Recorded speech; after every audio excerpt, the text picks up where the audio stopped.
jemput berkah. Bismillah. Oke. Bang Bro, usia 40 lebih mudah depresi. Ini gimana nih menurut pendapat Bang Bro? Pertama, ada usia menopause.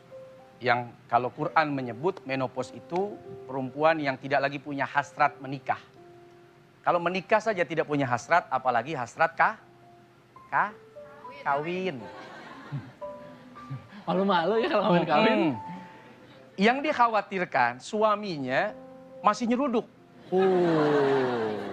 Tapi beda sama laki-laki. Makin tua, makin jadi. Pernah kan ngelihat informasi aki-aki 70 tahun, nikah sama yang 19 tahun. Belum lama ada tuh beritanya. Iya, itu menandakan ya begitulah laki-laki ya. Begitulah laki berhadapan dengan istri yang sudah mulai tua, ya stres istrinya. Karena menyadari akan kemampuannya, menyadari akan hasratnya, tidak lagi seperti anak muda yang menghadapi ini laki makin tua makin jadi. Satu.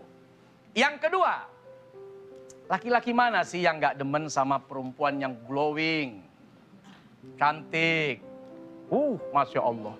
Ngelihat bininya, mukanya glowing, lehernya blower. Udah berantakan udah. Ditarik ke kanan, kendor di kiri. Dibetot di kiri, longsor di kanan. Waduh. Stres, tertekan. Ini suami gue takut kalau nanti dia pindah ke perempuan lain.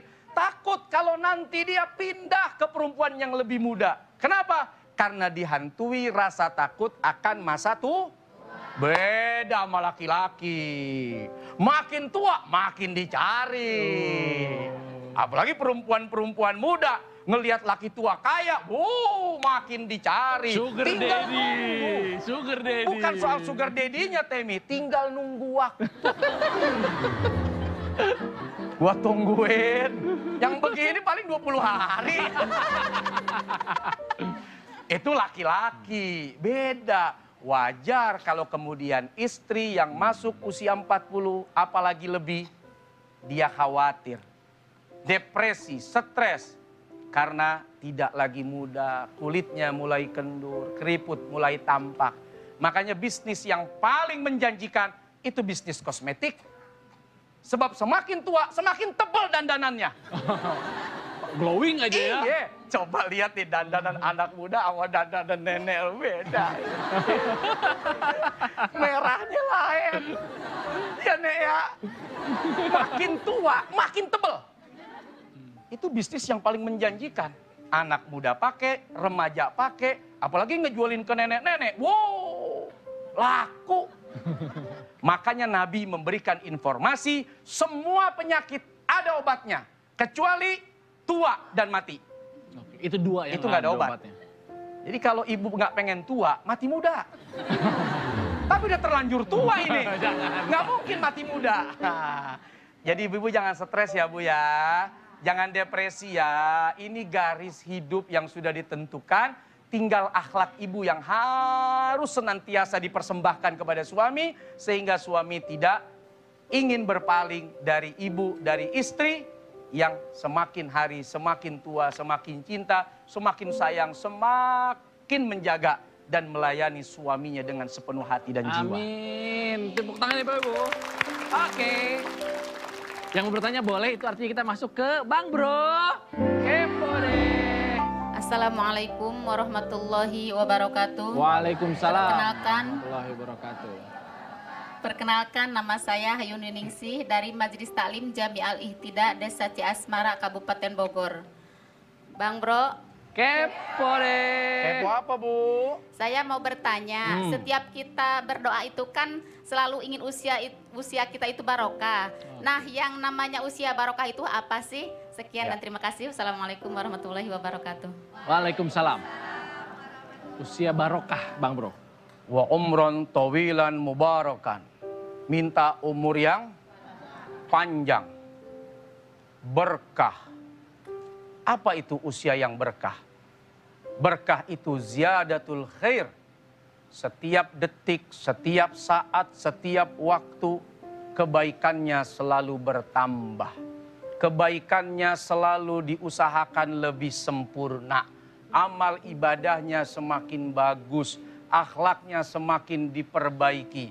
Makin tua makin jadi kebaikannya, makin jadi akhlak mulianya, makin jadi kesempurnaan sosialnya dengan siapapun. Itulah yang dipesankan oleh Allah Subhanahu wa ta'ala kepada kita semuanya. Wal tangzur nafsun ma qaddamat lighad. Kalau kita sudah masuk pada usia, bertambah detik, bertambah waktu, lihat-lihat masa yang pernah kita lewati.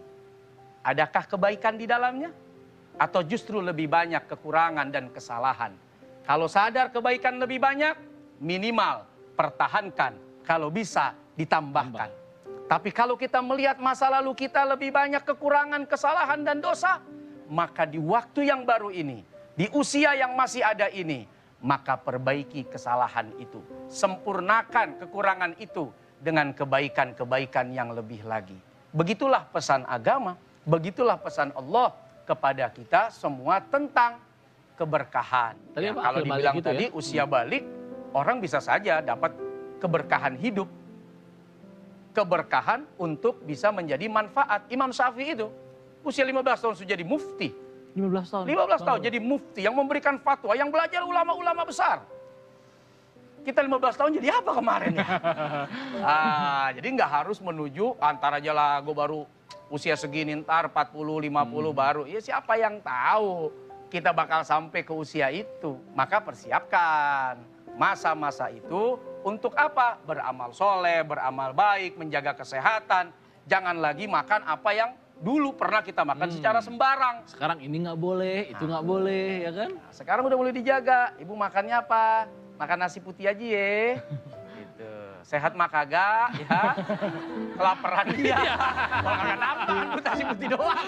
Oke, kalau tadi kan yang kepo dari ibu-ibu yang hadir di studio. Kali ini sudah ada yang kepo via sosial media kami nih. Nah, kita lihat sama-sama ya. Apa sih yang keponya? Ini dia. Assalamualaikum warahmatullahi wabarakatuh.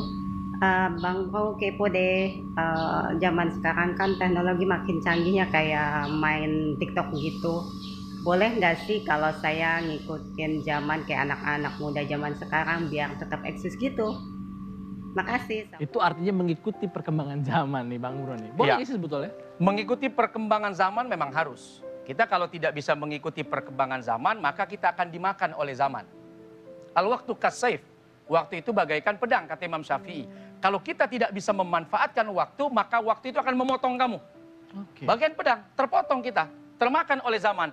Berapa banyak dulunya sukses, produknya bagus, tidak bisa mengikuti perkembangan, kini tinggal cerita. Ya. Kini tinggal kenangan. Dulu ada produk namanya Anu. Aduh sayang sekarang nggak ada. Padahal dulu enak tuh Padahal gitu ya. dulu enak Kalau makanan banget. Misalnya. Aduh, hanya tinggal cerita. Nah gimana nih ibu-ibu nih? Ya, Nek, Nyai, woi. Yang sekarang hidup di dunia TikTok. Tok tik tok tik. Facebook, WA, apalagi macam-macam kan? Pada punya nih pasti Pada ibu-ibu punya ya. nggak? Sosial media ya, punya ya. Bu, woi, jadi ustazah udah terlambat. Ya dong, usia nggak lagi muda. Tapi menebar kebaikan nggak ada kata terlambat. Ibu bisa bercerita atas ilmu yang didapat pada saat ibu mengaji, dirangkum, rangkumannya diposting. Jadi yang pantas-pantas saja. Tapi kan banyak yang suka genit-genit juga tuh Bang Bro. Udah nenek-nenek joget pakai legging aja. Dan terlihat percaya diri itu yang jadi masalahnya. Jadi kan? bukan nggak boleh mengikuti perkembangan zaman dengan media sosial yang ada. Ingat konten, ingat umur. Konten apa yang pantas? Konten pengajian, konten pakai jilbab yang rapi, konten jualan juga bisa. Iya. Konten bisnis bisa. Ibu-ibu bisa nggak? Live di media sosial sambil dagang, sambil Dan jualan. sekarang lagi tren kan Lagi hal-hal tren. kayak gitu. Manfaatkan, jangan ngegosip mulu, cari bahan di internet buat ngegosip ke sebelah. cari bahan di media sosial buat ngegosip dengan teman-teman medsos lainnya. Akhirnya jadi nggak manfaat ya, Bang Bro ya? Nah, akhirnya tren yang tadinya justru jadi rahmat, naudzubillah malah jadi laknat. Begitu. Oke, ibu-ibu boleh minta tepuk tangannya. Semakin seru ngomongin soal rahasia di balik usia 40, tapi kita break sebentar ya. Jangan kemana-mana, tetap di Menjemput Berkah. Bismillah. Tidak ada kata terlambat untuk bertaubat. Jangan tidak ada kata terlambat untuk bandel. Tidak ada kata terlambat untuk bandel. Kalau tidak masa muda, masa tua juga bisa. Bisa ya? Jangan.